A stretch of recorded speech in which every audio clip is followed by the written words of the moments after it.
one of the greatest things about Star Wars was the trench run. And sadly, you couldn't recreate that at home. Sure, you had the Kenner Star Wars figures, but overall, you could do dogfights with the ships, but you couldn't really recreate the feeling of that trench run. Unless maybe you dug some big trench in your yard and ran up and down it with you and your buddies with the Kenner Star Wars ships. But most people didn't do that. So kids that really wanted to recreate the thrill and excitement of the trench run were out of luck. That was until 1978 when Power Passers released Duel at Death Star Racing Set. According to the box, it was hours of excitement of slot car racing in a Star Wars setting. Well, let's be honest.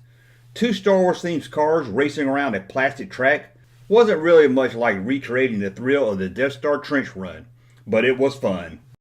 That was until your Darth Vader TIE Fighter ship car flies off the track going around a curve too fast, smashes into the basement wall, and you think your best friend in the world will understand, but no, he tells you can't play with his Star Wars themed racetrack anymore, so you just have to stand there and watch him and his softball playing cousin from Minnesota play the racetrack all night long. The racetrack came with two cars, or I guess you can call them ships. First was the Darth Vader TIE Fighter slot car. These kind of look like some of those wacky Star Wars Hot Wheel cars that are done today. With this one here, it seems that the wings come off or maybe break off really easy, as I found a lot of them online without the wings. And the other was the Luke Skywalker crash car. Again, it looks nothing like an X-Wing. It doesn't even have wings at all. It was called a crash car. You hear that, Boyd? It was made to come off the track and crash into the wall. You'd think they could have just made a ship with wheels on it, but I'm guessing you needed the right size and weight for a slot car to stay on the tracks. Well, that's just a guess. I'm no slot car racing expert, believe it or not. So let's look at the track. The track wasn't anything special. It was just a loop. There were no hoops. There were no ramps. There were no jumps. There were no ring of fire to jump through. It was just a nice loop. Oddly, there are two big cardboard billboard heads of Luke Skywalker and Darth Vader on the side of the track.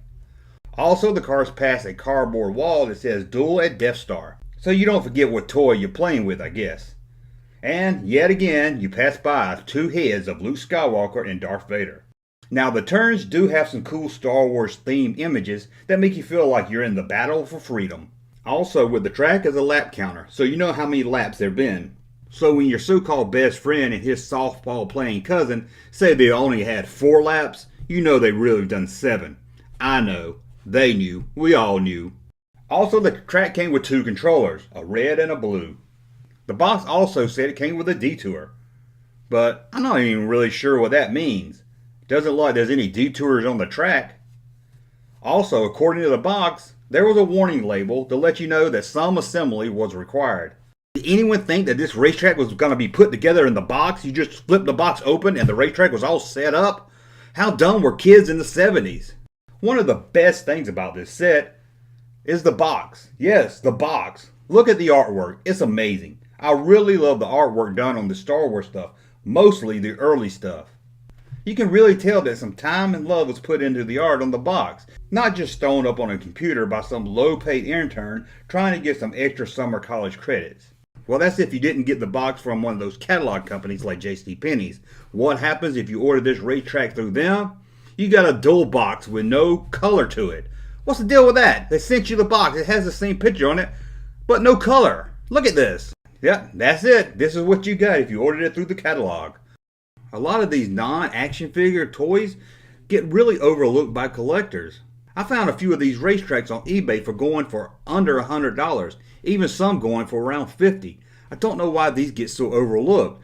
I love these wacky kind of goofy toys. I love the action figures, don't get me wrong. You all know I love the Star Wars Kenner action figures, but something about these early toys are just as fun as the action figures. I want to thank you for watching. Always thumb up this video. In the comment section, let me know, did you have this racetrack? Did you accidentally let a car fly off the curve? Did your friend understand and laugh about it and put the car back on the track? Or did he just tell you couldn't play it anymore and then spent time with his softball playing cousin? Anyway, subscribe to the channel. Again, thumbs up, ring that bell so you know when I put up another video. And we'll be back very soon. Hey, Junkman channel popping though. Thank you, sir, for that unsolicited testimony.